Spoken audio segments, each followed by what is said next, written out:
ஐயோ ஆண்டவனுக்கே இது அடுக்குமா, இதெல்லாம் கேட்க யாருமே இல்லையா அப்படின்ற மாதிரி அப்படியே அதிர்ந்து போய் அப்படியே தங்கமயிலோட குடும்பம் பேசிக்கிட்டு இருக்கு. ஆனா இன்னொரு திருப்பம் காத்துக்கிட்டு இருக்குங்கிறது யாருக்கும் தெரியலங்கிற மாதிரி தான் ஒரு விஷயம் நடக்க போகுது. அதுக்கான ப்ரெடிக்ஷன் தான் இது. ஸோ இப்போ பாத்தீங்க அப்படின்னா தங்கமயில் வீட்டை விட்டு துரத்தப்பட்டாலும் நான் என் புருஷனோட சேர்ந்தே தீருவேன் அப்படின்னு சொல்லிட்டு வீட்டு வாசல்லே உட்காந்துருக்காங்க. வீட்டு வாசல் கதவை திறந்து இப்போ ராஜியும் மீனாவும் அங்கேயே தங்கிட்டவங்க ராஜியும் மீனாவும் கதவை திறக்கும் பொழுதே குடுன்னு ஓடி வராங்க.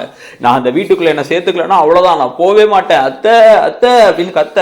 உடனே அப்படி வெளில வராங்க கோமதி. என்ன நினைச்சிட்டு இருக்கோம் மனசுல அப்படின்னு சொல்லிட்டு, இந்த வீட்டுக்குள்ள ஒன்று வரக்கூடாதுன்னு சொல்லிட்டோம்ல அப்படின்னு சொல்லிட்டு டக்குன்னு என்ன பண்றாங்க, பாக்கியத்தை கால் பண்றாங்க. உங்க பொண்ணு எங்க வீட்டு வாசல்ல உட்காந்துருக்கா, முதல்ல அவளை வெளில போக சொல்லுங்க, இதுக்கப்புறம் வீட்டுக்குள்ள வந்தா பெரிய பிரச்சனை ஆயிடும் அப்படின்னு பிடிச்சி தள்ளிட்டு கதவை திருப்பி சாத்திடுறாங்க. சாத்தினதுக்கு அப்புறமா தான் என்ன பண்றாங்க அப்படின்னா இப்ப தங்கமயிலோட அம்மாலாம் கிளம்பி வராங்க. ஆனா இவங்க வரது இவங்களுக்கே ஒரு பெரிய ஆப்பா முடிய போகுது, இன்னொரு விஷயமும் தெரிய போகுது அப்படிங்கிறது அவங்களுக்கு தெரியல. ஸோ அவங்க நேராக கிளம்பி இங்கே வராங்க. இங்கே வந்ததுக்கப்புறம் என்ன பண்ணுறாங்க அப்படின்னா, கதவை தட்டி உன்னை என்ன என் மகளை வெள்ள தள்ளுறீங்களா, உங்களுக்குலாம் மனசாட்சி இருக்கா, ஆண்டவனுக்கே அடுக்குமா, இதுக்கெல்லாம் சேர்த்து வச்சு உங்களுக்கு ஒரு பெரிய ஆப்பை கொடுப்பாங்க கடவுள், ஒழுங்கா என் பிள்ளைய உள்ள சேர்த்துக்கோங்க, பாவம் அவ வாழ்க்கையே போச்சு அப்படி இப்படின்னு அதை பேசிக்கிட்டு இருக்க. கூட மாணிக்கமும் நின்றுட்டு இருக்க. கடுப்பாகி இப்போ சரவணா என்ன பண்ணுறாரு அப்படின்னா டக்குன்னு மாணிக்கத்தை ஒரு தள்ளி இந்த பக்கம் எல்லாத்தையும் தங்கமயிலையும் பாக்கியத்தையும் தள்ளி மொத்தமாக வீட்டுக்கு வெளியே அவங்க எல்லாத்தையும் தள்ளிட்டு, இந்த பார் இன்னொரு தடவை நீ வீட்டுக்கு வருவேன், இந்த வீட்டுக்கு தான் வந்தே தீருவேன் அப்படின்னா, ஒன்னால இன்னொரு தடவை இந்த வீட்டுக்கு பிரச்சனை வந்துச்சு அப்படின்னா நான் எதையா குடிச்சிட்டு செத்துட்டு நீ தான் காரணம் எழுதி வச்சுட்டு செத்துருவேன் அப்படின்னு சொன்ன உடனே இப்படி வாயில கை வச்சு ஐயோ அப்படின்னு இந்த பக்கம் தங்கமயில் கத்த.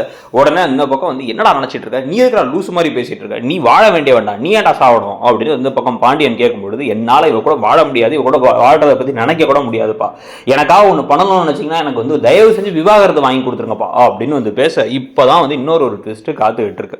விவாகரத்தா ஒன்று என்ன நினைச்சிட்டு இருக்கீங்க, என் பிள்ளைய விட்டுட்டு போயிடுவீங்களா, அவ்வளவுதான், நாங்க குடும்பமா ஏதாச்சும் ஒன்று பண்ணிப்போம், என்ன நடந்தாலும் சரி என் பொண்ணோட ஒரு வாழ்ந்துதான் தீரணும், அப்ப இது நாள் வரைக்கும் வாழ்ந்ததுக்கு என்ன அர்த்தம் அப்படின்னா பேசிக்கிட்டு இருக்கும் பொழுது எல்லாமே ஒரு போலி வாழ்க்கை, பொய் மேல பொய் சொல்லி ஏமாத்திருக்கீங்க அப்படிங்கும் போது என்ன பெரிய பொய், படிச்சது இல்லைன்னு சொல்லி சொன்னோம் அவ்வளவுதான். அதுக்கப்புறம் கொஞ்சோண்டு அவ வயசு கம்மி அப்படிங்கிற மாதிரி சொன்னோம். இந்த ரெண்டு பொய்யால என்ன நீங்க இப்ப கெட்டு போயிட்டீங்க, இதை தவிர வேற என்ன பொய் சொல்லிட்டோம் நாங்க அப்படின்னு கேட்டுட்டு இருக்க. இதை தவிர என்ன பொய் சொல்லிருக்கியா, நான் சொல்லட்டுமா அப்படின்னு இந்த பக்கம் முத்துவேல் சக்திவேல் நின்றுட்டு இருக்காரு.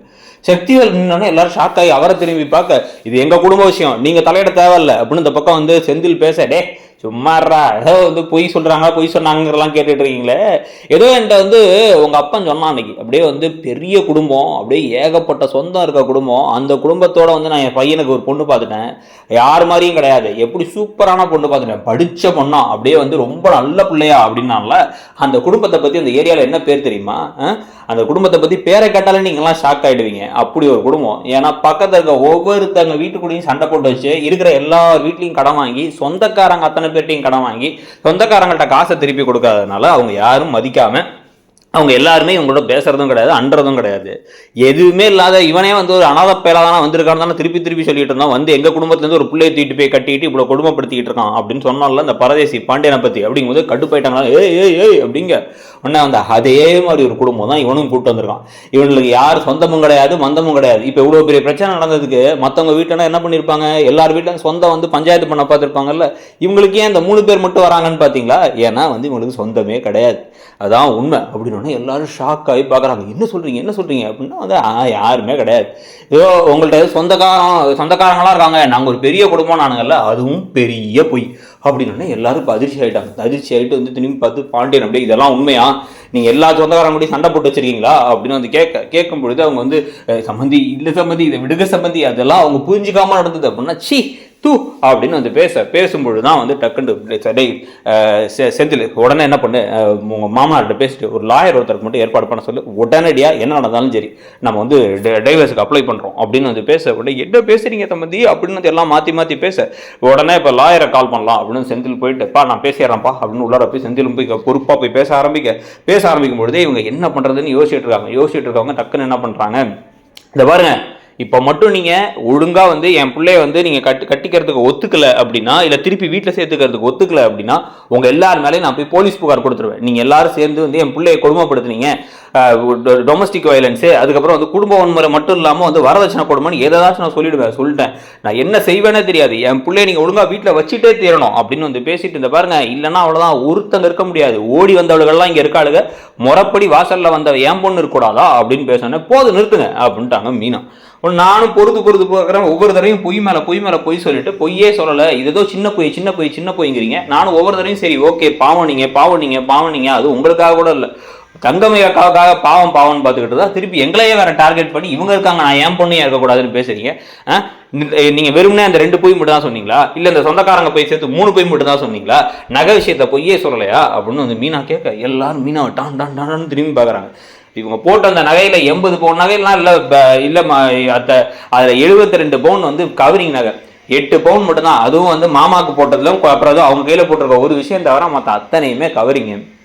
அது மட்டும் இல்லாமல் இங்கே வீட்டுக்கு வந்ததுலேருந்து அதை ஃபுல்லாக பொய்யா மறைச்சிட்டு அதை கருத்து போயிடுச்சு நகைங்கிறதுனால அதை போட முடியாமல் முடிச்சுட்டு, அதனால தான் ராஜிக்கிட்ட வந்து எங்கள் தாலி பிரிச்சு கோக்கிற ஃபங்க்ஷனுக்கு அவங்க நகை கூட கொடுக்கல, எல்லா திருட்டுத்தனத்தையும் வேலை பண்ணியிருக்காங்க. இப்படி பொய்யெல்லாம் சொல்லிட்டு கடைசியில் இப்போ வந்து அவ்வளோதான், இந்த ஒரு பொய் மட்டும்தான் அப்படிங்கிறாங்க. இப்போ கூட அவங்களுக்கு உண்மையை சொல்லணும்னு தோணலையே, நானும் பொறுத்து பார்க்குறேன் அப்படின்னு. ஏன் மீனா அப்படி பண்ணுற அப்படின்னு இந்த பக்கம் தங்கமயிலால நகையும் பொய்யா அப்படின்ட்டு சீ தூ அப்படின்னு வந்து இந்த பக்கமும் வந்து திருப்பி வந்து சரவணன் கொந்தளிச்சுட்டு எப்படி இப்படி வெக்கமே நம்ம நிற்கிறீங்க, இது எல்லாத்தையும் போய் போலீஸ் நாங்களும் சொல்கிறோம், நீங்கள் போலீஸ்கிட்ட சொல்லுங்கள், இந்த பார் இது எல்லா விஷயத்தையும் அப்படியே சொல்லி இதை இந்த பார் அடே விட்றா செந்தில், இது எல்லாத்தையும் அப்படியே வந்து லாயர்கிட்ட சொல்கிறோம். லாயர்கிட்ட சொன்னால் லாயருக்கு தெரியும் இத்தனை பொய் சொன்ன குடும்பத்துக்கிட்ட இருந்து எப்படி ஈஸியாக விவாகரத்து வாங்குறதுன்ட்டு. விவாகரத்தை வாங்குறோம், உனக்கு நான் நல்ல பிள்ளையா பார்த்து கட்டி வைக்கிறேன், அப்பா எனக்கு கல்யாணமே வேணாம் பார்க்குறாரு அவர். டே அதெல்லாம் நீ சொல்ல உனக்கு நல்ல பொண்ணாக பார்த்து கட்டி வைக்கிறேன், இவன் முதல்ல வெளில போக சொல்லுங்கள், இல்லைனா இப்போ நம்மளே போலீஸை கூப்பிட்றோம் அப்படின்னு வந்து பேசினோடனே அப்படியே அழுதுகிட்டே வந்து ஏன் மாமா இப்படி பண்ணுறீங்க, மாமா ப்ளீஸ் மாமான்னு இந்த பக்கம் தங்கமயில் வந்து பேசிகிட்டு இருக்க முடியும். பிடிச்சி தள்ளிட்டு கதை சாத்திட்டு குழலி அக்கா வீட்டுக்கு போயிட்டாங்க. அதனால தான் வந்து இவளுக்கு ரொம்ப இதாகிடுச்சு, அக்காவை மட்டும் வர சொன்னா தெரியும் இவெல்லாம் வந்து இப்படி தூக்கி போட்டு துரத்தி விட்டுருவாங்க அப்படின்னு சொல்லி பேசிட்டு இருக்க. அவளெல்லாம் கூப்பிடாரா விட்றா அவ வந்தா டென்ஷன் ஆவா அப்படின்னா வந்து இல்லப்பா இந்த மாதிரி விஷயம் இன்னொரு தடவை இப்படி வந்துச்சு அப்படின்னா வந்து அக்காவுக்கு தான் கால் பண்ணணும், அக்கா தான் இதை டீல் பண்ணுறது கரெக்டான ஆள் அப்படின்னு சொல்லிட்டு நேராக கிளம்பி உள்ளே வந்துடுறாங்க. ஸோ இப்போ உள்ளார வந்ததுக்கு அப்புறமா இப்போ விவாகரத்துக்கு லாயரை வந்து பார்த்து பேசி பொறுப்பாக விவாகரத்துக்கான ஏற்பாடுகள்லாம் பண்ணி நேராக கோர்ட்டுக்கே போய் கோர்ட்லையுமே வந்து இந்த குடும்பம் கெஞ்சி தயவு செஞ்சு நான் சொல்கிறேன், தயவு செஞ்சு எங்கள் பொண்ணை ஏற்றுக்கோங்க அப்படின்லாம் பேசுகிற சம்பவங்களும். ஆனால் இத்தனை ப்ரூஃபுக்கு இடையில இதில் வந்து பார்த்தீங்கன்னா இந்த கடையில் 10,000 ரூபா திருடின விஷயமும் அடுத்து தெரிய வர 10,000 ரூபா தெரிய வந்த மேட்டருக்காக இன்னொரு பெரிய பிரச்சனையும் வரதுக்கான வாய்ப்புகளை பற்றி தான் வந்து இப்போ அதிகமாக இருக்குங்கிறது தோணுது. உங்களுக்கு என்ன தோணுது இந்த ப்ரெடிக்ஷனை பற்றி அப்படிங்கிறத சொல்லுங்கள். கூடவே வந்து பார்த்தீங்க அப்படின்னா நம்ம சேனலை சப்போர்ட் பண்ணணும்னு நினச்சிங்கன்னா ஒரு 5 லட்சம் சப்ஸ்கிரைபர்ஸ் நமக்கு வந்து வந்தாச்சு. இப்போ ஒரு பெரிய மைல் ஸ்டோன் அது. நம்ம சேனலில் இப்போ மெம்பர்ஷிப்ஸும் ஸ்டார்ட் பண்ணியிருக்கோம். ஸோ வந்து இயர்லியாக வந்து வீடியோஸ் வருது, சீக்கிரமாகவே இப்போ மெம்பர்ஸ்க்கு மட்டும் வீடியோ வருது, மெம்பர்ஸுக்கு ஷவுட் அவுட்ஸ் வருது, இப்போ லாயல்ட்டி பேட்சஸ் வருது அப்படின்னு சொல்லிட்டு பல விஷயங்கள் இருக்கும். ஸோ உங்களுக்கு பிடிச்சிருந்தா ஜாயின் பண்ணிக்கோங்க. 59 ரூபாய்க்காக வந்து ஒரு பேஸ் லெவல் டியர் வச்சுருக்கோம். அது உங்களுக்கு பிடிச்சா கிளிக் பண்ணி பார்த்துக்கோங்க, ஜாயின் அப்படின்னு ஒரு பட்டன் இருக்கும்.